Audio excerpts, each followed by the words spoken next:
Bonjour, heureux de vous retrouver pour ce nouvel épisode de la balade de l'été ici sur le tracé de l'Escapardenne. Nous allons entamer cette troisième étape ici au moulin d'Asselborn, une étape qui sera marquée par notre passage du Grand-Duché du Luxembourg à la Belgique.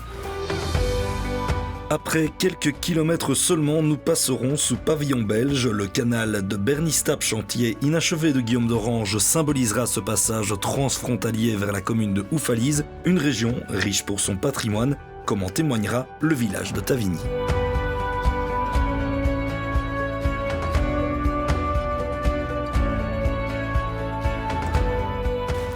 Nos deux guides sont déjà là, on commence à les connaître, hein, Sébastien Est et Claude Schild. Ça va les gars? Bienvenue pour cette troisième étape. Troisième étape, ouais, en forme, 20 km au compteur, hein, c'est ça? 20 km au programme aujourd'hui, donc entre Asselborn et Houffalize.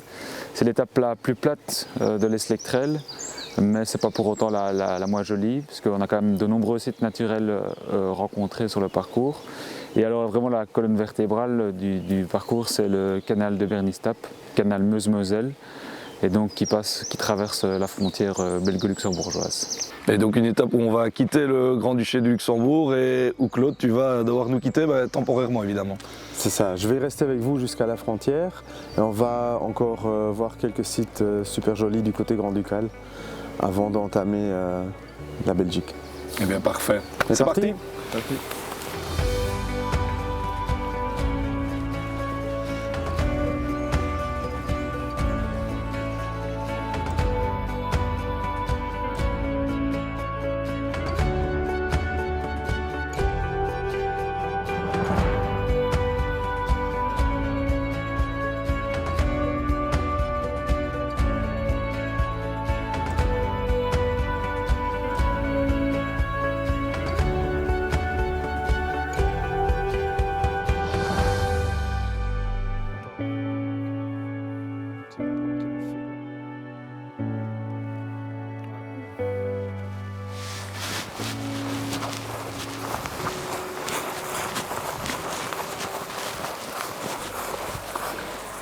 Donc voilà un petit panneau indicateur qu'on se trouve dans la plus grande zone Natura 2000 au Grand-Duché. C'est le plateau de Vincranche en vert. Et en rose, il y a la zone Natura 2000 du ruisseau de Troine. Et donc on vient de quitter la vallée du ruisseau de Troine et on va traverser le plateau agricole avant d'arriver sur la frontière. On fait environ combien de kilomètres en territoire luxembourgeois avant d'arriver à la frontière? Là maintenant? Ouais. Encore 3 km, 3,5 km. Ouais. D'accord. Et la haie qu'on vient de longer sur 1 km, c'est un grand projet d'extensification d'agriculture biologique qu'on a lancé en 2012. Ça donne bien.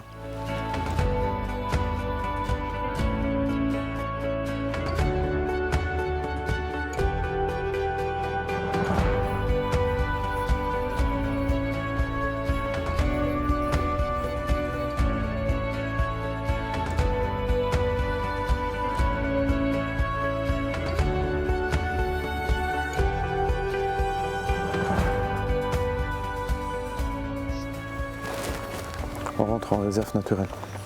Donc, silence. Alors Claude, on doit être assez discret, néanmoins tu vas me donner quelques explications sur cette zone que vous développez avec ton association Naturumwelt. Et donc on est aux étangs de Weiler. C'est des étangs qui sont en location depuis la fin des années 90. Et on les a transformés d'anciens étangs de pêche dans un aspect plus naturel pour en faire un petit paradis pour oiseaux. Pour quel type d'oiseaux? Des oiseaux nicheurs, des oiseaux migrateurs qui s'arrêtent ici. Il y a une telle diversité, la cigogne noire qui s'arrête, les rapaces qui viennent chasser. Mais on a une cabane d'observation avec des panneaux sur les oiseaux typiques qu'on peut voir. Bon, on te suit, hein? Oui.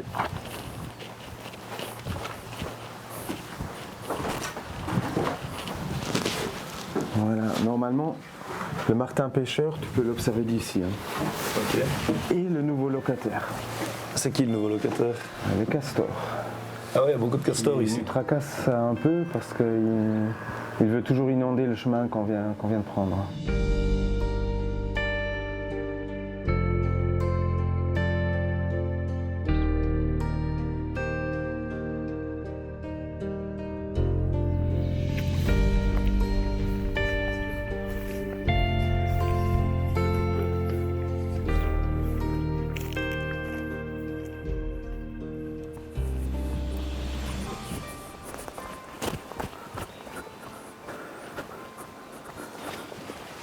agréable ce petit caillebotis.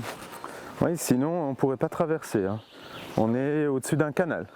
D'accord. C'est le projet de canal Meuse-Moselle. Donc c'est ici la tranchée d'accès au tunnel du côté Grand-Ducal. Ouais, donc là on est vraiment tout près du village d'Offelt, hein, c'est ça? On est juste à côté d'Offelt Ouais. et la tranchée d'accès, elle traversait le village d'Offelt dans le temps. Elle faisait 1,5 km de long et on va voir exactement la même chose de l'autre côté de la frontière, À Bernistap. mais avec tunnel. Ça va, ok. Et c'est là que nous attendent deux passionnés justement qui vont pouvoir nous en dire un peu plus. Exactement.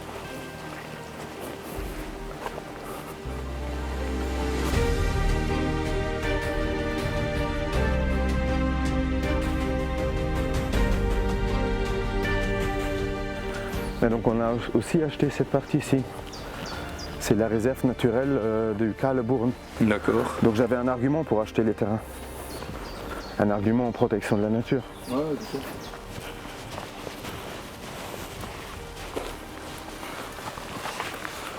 Bon ben voilà, c'est ici que je vous laisse. Eh bien, ok, merci en tout cas pour toutes tes explications, Claude. On se retrouve à la 4e étape qui se fera entre Oufalise et Nadra. C'est ça. Ça va? Ok. Eh bien, on poursuit avec Sébastien. À bientôt. Bonne route. Hein. Salut. Merci.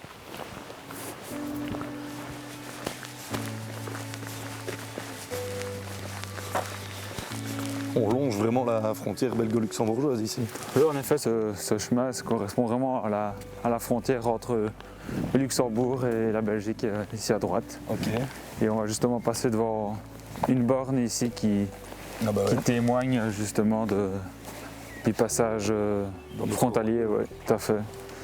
Il faut savoir qu'il y a 287 bornes sur les 150 km de frontière. Et donc on a la date donc 1843. Il y a eu un traité de Londres en 1839 et à partir de 1943 ils ont défini la frontière et ils ont ménagé plus de 287 bornes sur les 150 km. D'accord. Et voilà, donc là on va en direction de Bernistap et de Buret à 3 km. C'est parti.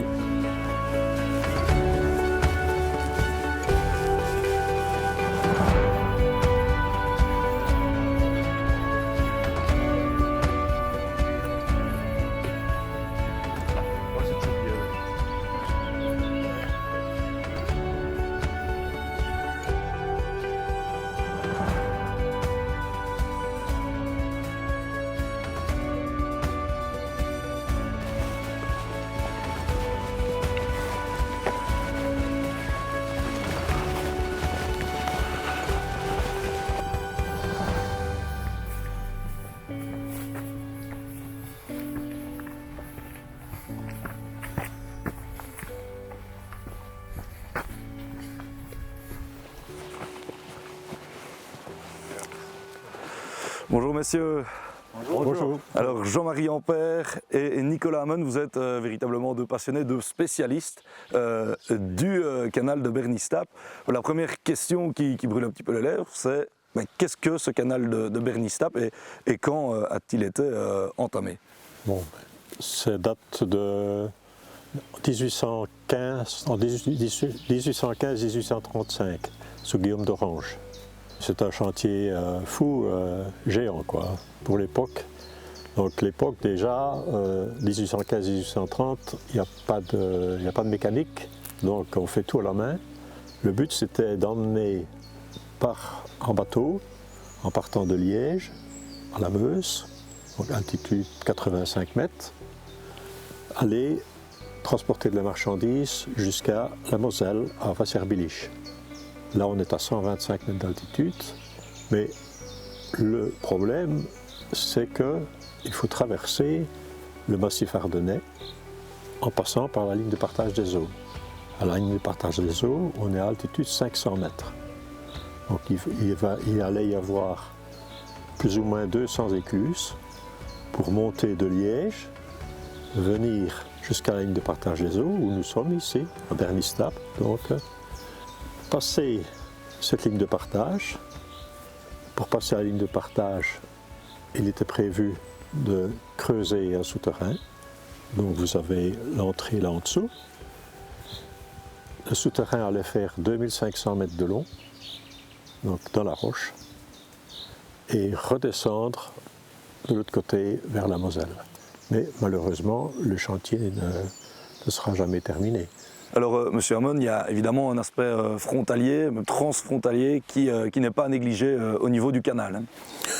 Oui, Guillaume d'Orange, qui était le promoteur de ce chantier, il avait installé là-bas à Taverny, au château, la Société du Luxembourg qui s'occupait de l'avancement du chantier. Du côté Bernistap-Buré, il n'y avait pas de problème concernant les terrains.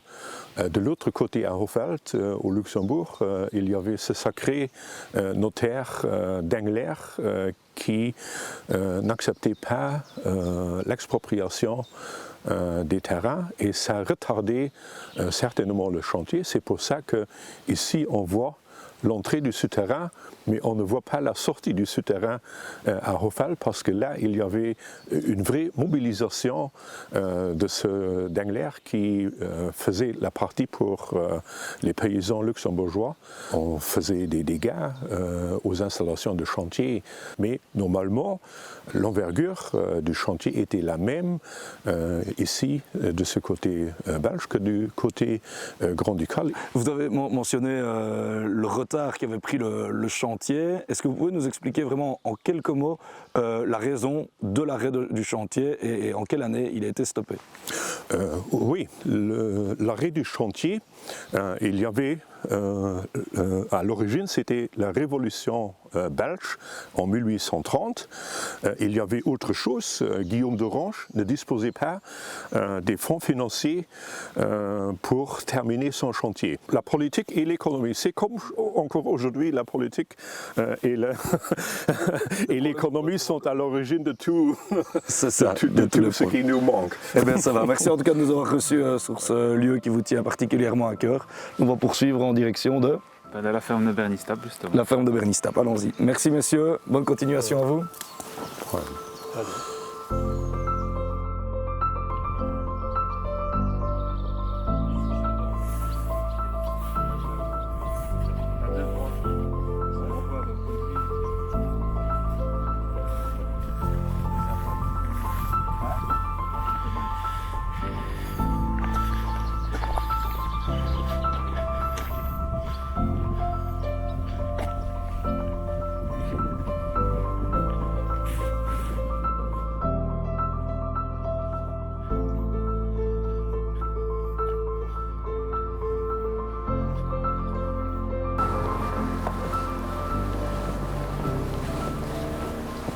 Sébastien, on traverse ici le village de Taverny, donc commune de Houffalize, à proximité de la frontière grand-ducale, mais aussi de la commune de Gouvy.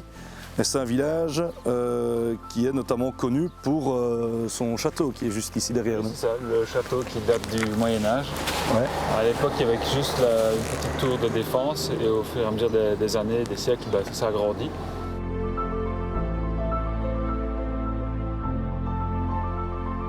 Et jusqu'à l'époque des travaux du canal de Bernistap, donc c'était là où était érigée justement toute la société luxembourgeoise travaillait pour justement les travaux du canal. Ce dont on parlait justement Nicolas Hamon. Tout à fait, oui. Et donc il y a ce château qui est du style de Louis XVIII, et on retrouve également au niveau patrimoine architectural l'église, donc l'église Saint-Rémy, qui date, elle, du XVIIIe siècle, plus ou moins. Et on retrouve à l'intérieur, au cœur de l'église, les anciennes pierres tombales des seigneurs du château. Ok. Alors on se situe à combien de kilomètres ici environ de Houffalize? On est environ à 5 km d'Houffalize. Ok, bon, on va continuer en direction d'Houffalize, où on va terminer l'étape, donc ville-étape de cette troisième partie de l'Escapardenne. Je te suis.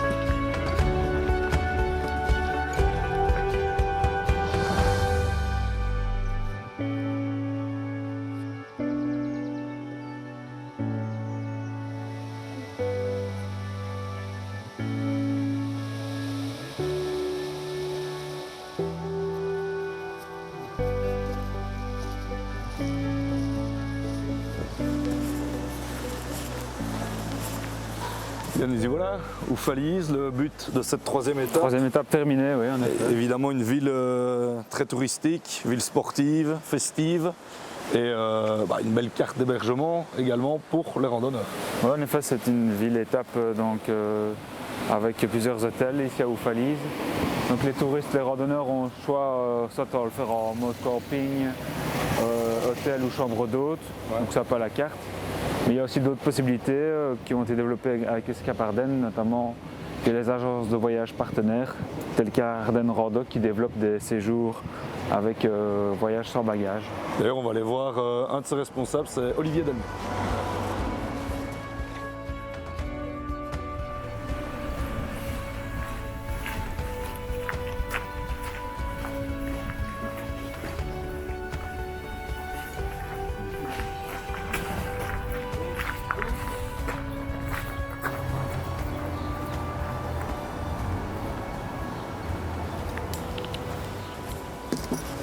Olivier Delmet, bonjour. Bonjour. Ça va? Ça va bien? Ouais. Très bien. Et bien voilà. Ça fait bonne marche? Ouais, super. Arrivé ensoleillé ici à Oufalise. Bien sûr. Mais voilà, on profite de ta présence ici en terrasse pour te poser quelques petites questions par rapport à l'offre que tu es capable d'apporter aux randonneurs de l'Escape Ardennes, en termes de transport de bagages. L'Escape Ardennes, c'est notre meilleur produit. Donc on a essayé depuis sa création, depuis à peu près une petite dizaine d'années, 8-9 ans à peu près, de l'améliorer au fur et à mesure. Donc on procède évidemment et on offre aux randonneurs la réservation de tout ce qui est logistique, à savoir effectivement réserver les hôtels, réserver les transferts de bagages que nous opérons nous-mêmes, par nous-mêmes, réserver également parfois des étapes plus courtes, donc on connaît très bien le parcours et on amène le client un peu plus loin s'il est fatigué et nous offrons également une assistance, je dirais presque 24 heures sur 24, en tout cas pendant les heures de bureau, où le client peut nous appeler le cas échéant s'il a un problème physique, un problème de lecture d'itinéraire. Ça c'est quelque chose que nous faisons également et que nous opérons très volontiers pour les clients. Alors ce concept est en constante évolution car dernièrement vous avez lancé une application. Oui, on a profité un petit peu du déconfinement pour travailler en fait cette application qui s'appelle Roadbook for Discovery et dans lequel nous avons non seulement évidemment toutes les traces GPS qui sont bien marquées et qui permet aux clients de suivre sans nécessairement avoir de réseau, et on sait que dans les vallées ardennaises on n'a pas toujours un très bon réseau, mais juste par la géolocalisation d'être guidé au fur et à mesure de son parcours, de savoir à combien il est dans son parcours, donc il est à 40%, 60%, et d'avoir sur son parcours à chaque carrefour la possibilité de ne jamais se tromper, à savoir une photo avec une petite flèche directionnelle qui lui indique le chemin à prendre. Cette application est assez complète puisque les vouchers hôtels sont également mis sur l'application. Il faut juste que le smartphone ne tombe pas en panne et ça, une batterie de secours peut toujours être utile. Ça ne dépend plus de vous. Et ça ne dépend plus de nous, bien évidemment. Eh bien parfait, merci en tout cas pour toutes ces explications. Alors on a Oufalise, c'est la commune de la Chouffe, car le village d'Achouffe où était brassée initialement cette bière est vraiment à quelques kilomètres. Je vous propose de déguster une bonne chouffe en termes de conclusion de cette troisième étape. Qu'est-ce que vous en dites? C'est une très bonne idée parce que les produits locaux, c'est vraiment quelque chose que les randonneurs qui viennent de loin veulent absolument goûter. Et c'est pas Sébastien qui nous contredira, donc on va commander ça pour conclure cette troisième étape.